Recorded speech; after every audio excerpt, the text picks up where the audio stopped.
Buenas tardes, buenas noches, buenos días. No sé si se están levantando, se están acostando, qué cosa.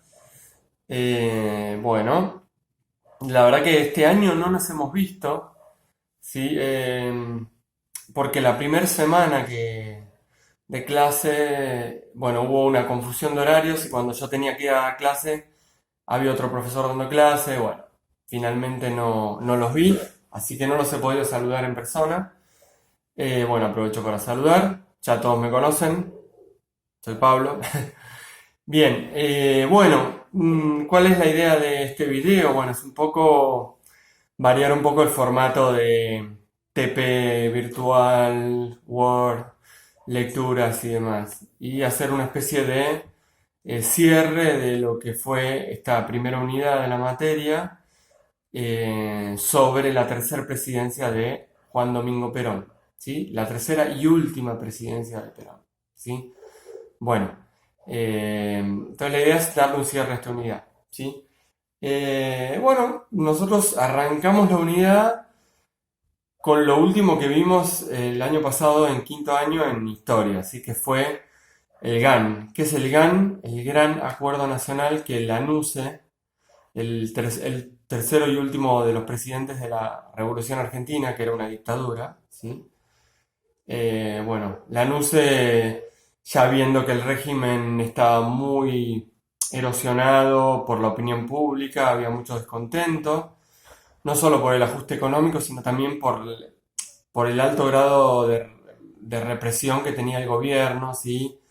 Con detenciones, con, digamos, censura de lo que eran las expresiones populares, etcétera.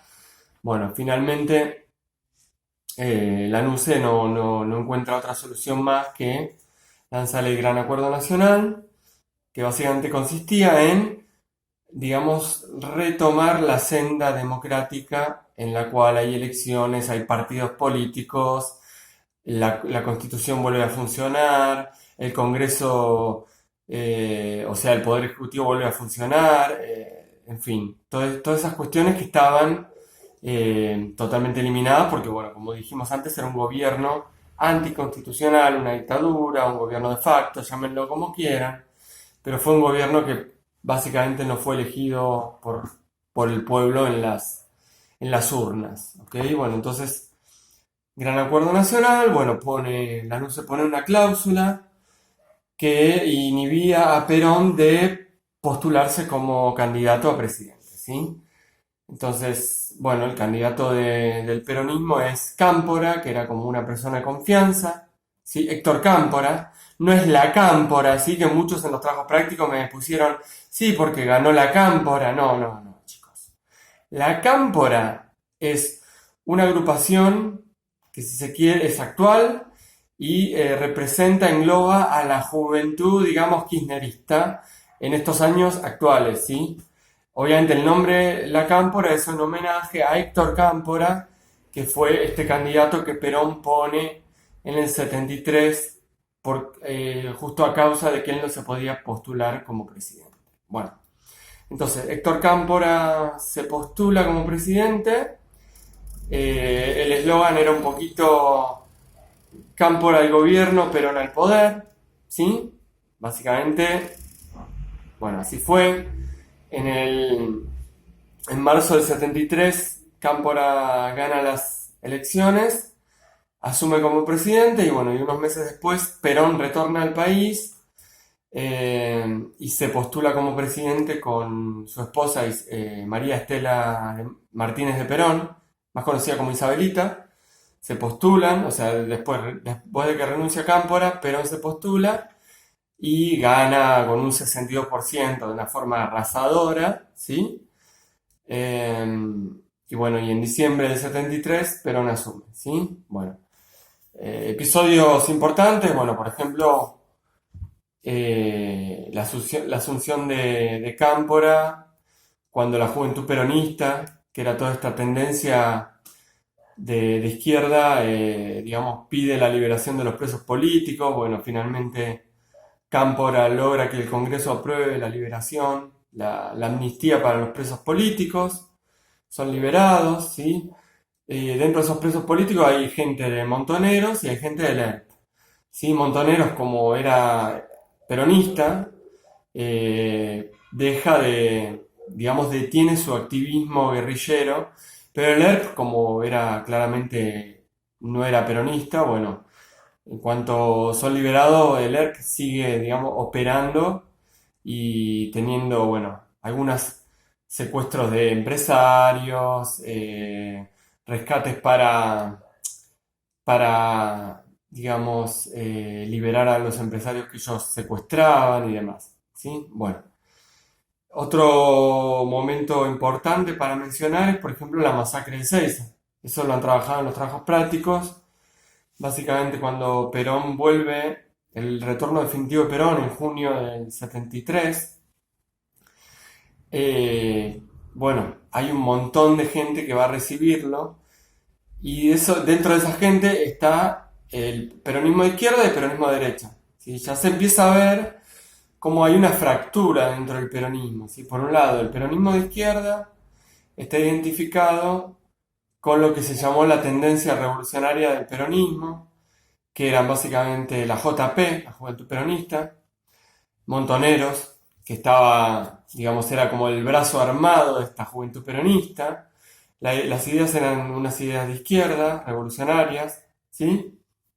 Y después también estaba en este acto la derecha peronista, que estaba más identificada con la vieja burocracia sindical del peronismo, la vieja CGT, y también con sectores muy anticomunistas, como que estaban liderados por López Rega, que terminó siendo ministro de Bienestar Social de tanto de Cámpora como de Perón. ¿Sí? Bueno, eh, este muchacho López Rega, en el acto para recibir a Perón, pone un montón de francotiradores que atacan directamente a la tendencia revolucionaria peronista, o sea, a la JP y a Montoneros. Sí, hay una gran masacre, sí, mueren, bueno, bastantes personas, no se sabe el número exacto, y hay un montón de heridos, ¿sí? Bueno, ya en este momento, en la masacre de Ezeiza, queda bien de relieve, ¿no? Esta fractura que hay dentro del peronismo, ¿sí? Obviamente el vuelo de Perón es desviado hacia el aeropuerto el aeródromo de Morón por una cuestión de seguridad, y básicamente aparece esta fractura, ¿sí? Nada, yo en algunas de las correcciones lo que les comentaba es que Perón se apoyó mucho en esta tendencia revolucionaria del peronismo, que era más de izquierda, ¿sí? Y es como que les dio mucho respaldo, ¿sí?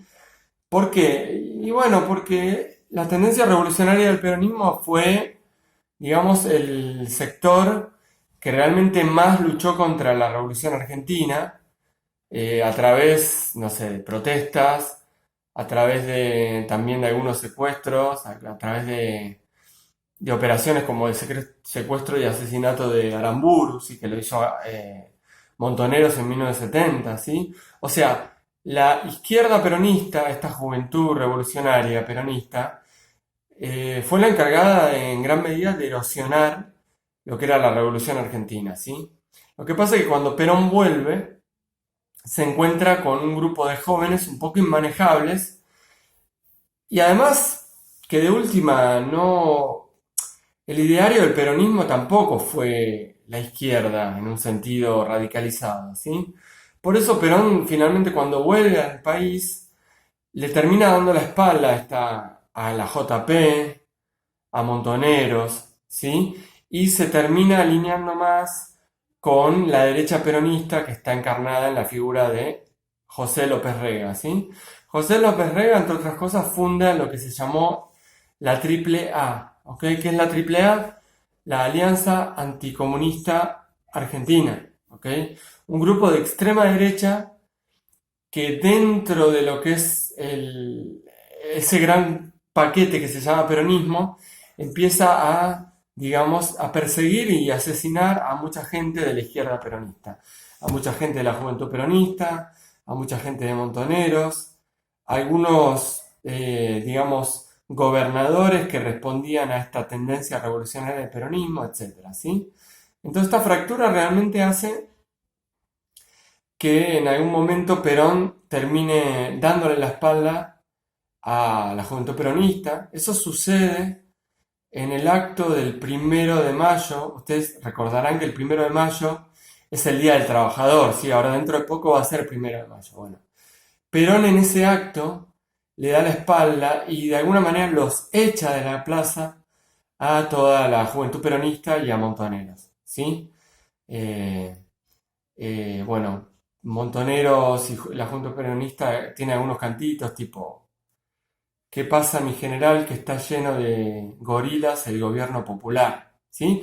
¿Por qué cantan esto? Bueno, se están refiriendo a la triple A de López Rega, a la vieja burocracia sindical que es bastante de derechas, ¿sí? Etcétera, ¿sí? Y también a un empresariado que realmente está en contra de toda esta juventud revolucionaria de izquierda, ¿sí? Bueno, los echa, ¿sí? Los echa. Bueno, un mes después, Perón muere, ¿ok? En julio del 73 muere Perón, ya estaba gagá el viejo, y de hecho la pregunta que mucha gente se hace, sobre todo entre la militancia peronista, es ¿hasta qué punto Perón le dio la espalda a la juventud peronista de izquierda y hasta qué punto realmente no era ya un títere manejado por López Rega, ¿sí? Yo me inclino más por esta segunda opción. Me parece que Perón ya estaba muy gagá, estaba muy enfermo y como que de alguna manera hacía un poco lo que López Rega le decía, ¿sí? Y por eso yo creo que ese 1 de mayo de 1973 los echa de la plaza, les dice, váyanse de la plaza, no me representan, jóvenes imberbes, les dice, ¿sí? Como tratándolos de inmaduros y totalmente, digamos, eh, irrelevantes, ¿sí? Entonces, bueno, un mes después Perón muere y quien asume la vicepresidenta, que era su esposa, Isabelita, ¿ok? Bien. Si Perón fue un títere de López Rega, Isabelita es eso, pero multiplíquenlo a la 10ª potencia. O sea, era totalmente inoperante y López Rega realmente, este tipo oscuro de ultraderecha que perseguía, que torturaba, que incluso empezó a desaparecer gente, empezó a aplicar lo que el terrorismo de Estado que después en la dictadura del 76 se profundizó. Bueno, López Rega claramente maneja a su antojo el gobierno de Isabelita y una de las cosas que hace es barrer, digamos, hacerlo renunciar al ministro de Economía de Perón y de Cámpora, que era un tipo bastante progresista, era, eh, ¿cómo se llamaba este muchacho? Ay, no me acuerdo el nombre. Sí, era,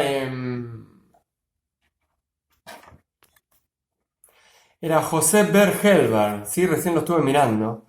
Y los profes de historia no sabemos todo. A veces nos olvidamos nombres, palabras, fechas. Sí, bueno.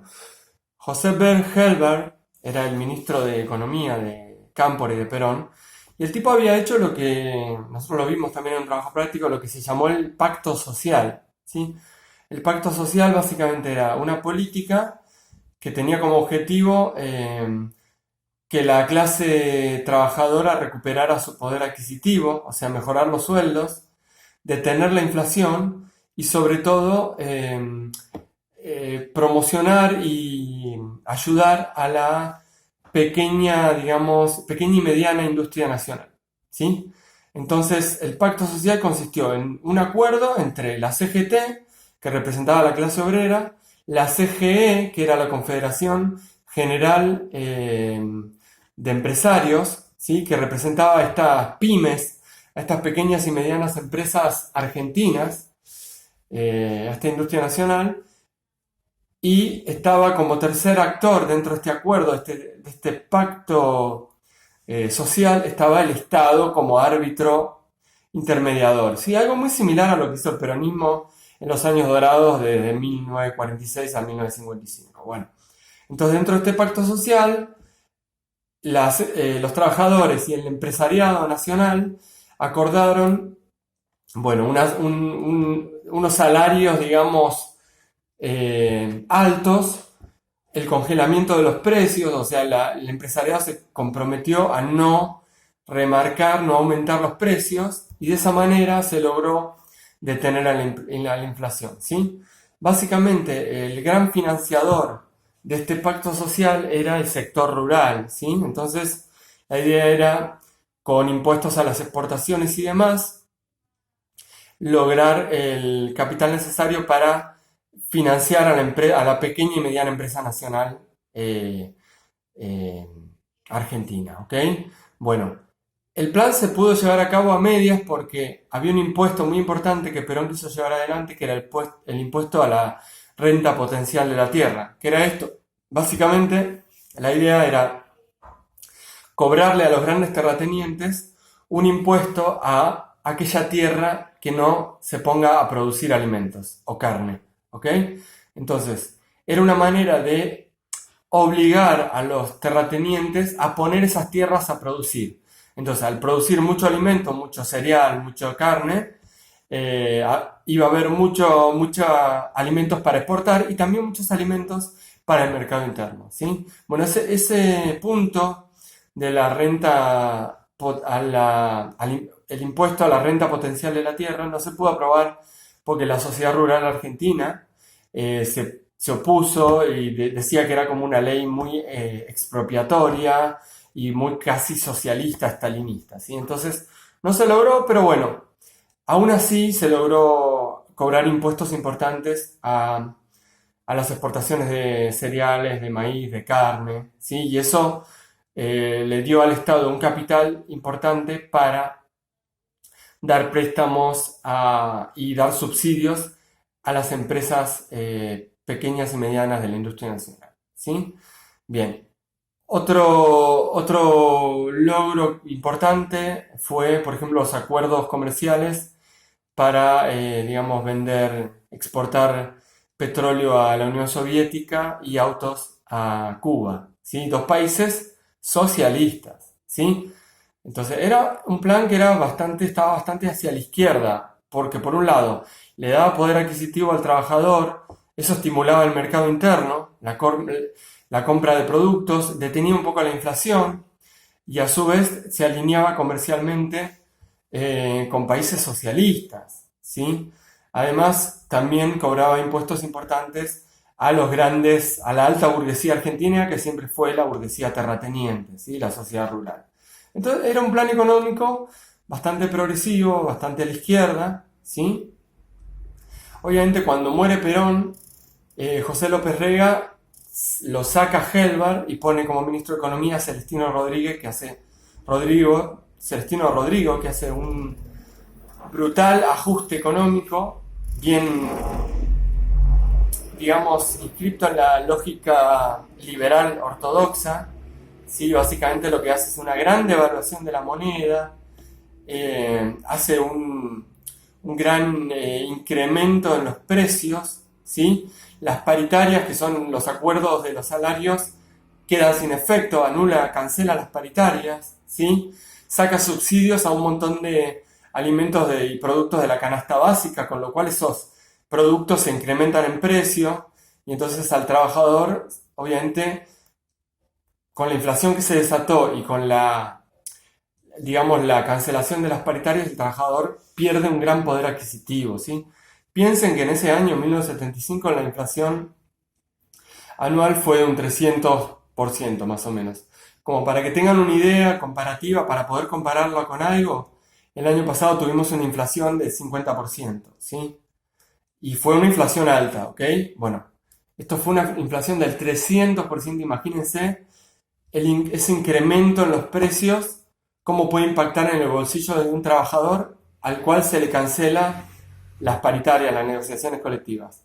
Es por eso justamente que finalmente la CGT y los trabajadores le hacen un paro general a Isabelita de 48 horas y logran un aumento del 150 o 200%, ¿sí? Que igualmente, comparado con la inflación del 300, seguían quedándose atrás de los aumentos. Pero bueno, al menos recuperaron algo, ¿sí? Bueno, hay que decir una cosa, el empresariado fomentó esta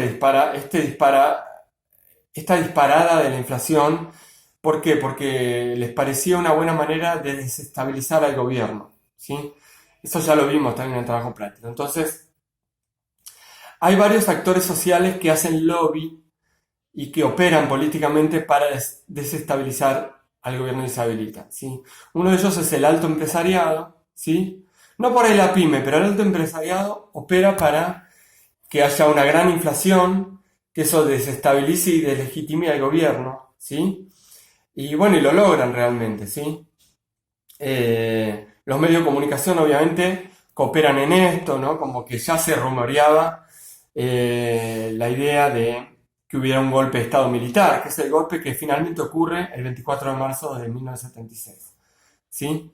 Bueno, sumado a esto se suma la violencia política de, por ejemplo, la AAA de López Rega, que ya está totalmente operando haciendo terrorismo de Estado, deteniendo, torturando, desapareciendo gente, ¿sí? Bueno, muchos de estos grupos guerrilleros del ERP, el Ejército Revolucionario del Pueblo, y montoneros, al ver, digamos, la crudeza con la que estaba reprimiendo la AAA, empiezan como a replegarse, ¿sí? Pero bueno, ya es tarde, ¿sí? Ya está todo el clima económico y también político como para justificar un golpe de Estado, ¿sí? Que es lo que realmente buscan todo el empresariado, el gobierno de Estados Unidos, ¿sí? También, que estaba haciendo lobby para que en Argentina hubiera un golpe militar que pusiera fin de una vez por todas a, digamos, a una clase obrera y trabajadora totalmente indisciplinada, según ellos, que quería, digamos, tenía el atrevimiento de aspirar a mejores salarios y a mejores condiciones de trabajo, ¿sí? Entonces, básicamente, la dictadura de 1976 viene a barrer con digamos, esa clase obrera mal acostumbrada por el peronismo, ¿sí? Esto es lo que ellos decían, ¿no? De la clase obrera. Entonces, ¿cómo se barre con esa clase obrera indisciplinada? Con un golpe de Estado totalmente sanguinario, que es el 24 de marzo de 1976. Bueno, los invito a que después abajo de este video planteen dudas, si las tienen, con respecto a esta unidad 3 de la tercera presidencia de Perón. Plantéenla en serio, porque les va a ayudar un poco a cerrar la idea general de lo que fue este tercer gobierno peronista, ¿sí? Entonces, los invito a que participen, ¿sí? Yo voy a tratar de responder a todas las dudas que vayan surgiendo. Eh, Vamos a dar un tiempo prudencial para que eso suceda, para que haya este debate, este foro de debate sobre el tercer gobierno peronista. Y después ya seguramente arrancaremos con la unidad 2, que es sobre la dictadura, o también conocida como PRN, Proceso de Reorganización Nacional. Ese fue el nombre, digamos, que los militares le pusieron a la dictadura inaugurada el 24 de marzo de 1976. Bueno, les dejo un saludo a todos, espero que estén bien, que estén pasando bien la cuarentena, y los invito de verdad a que participen del foro, ¿dale? Saludos, chicos y chicas. Chao.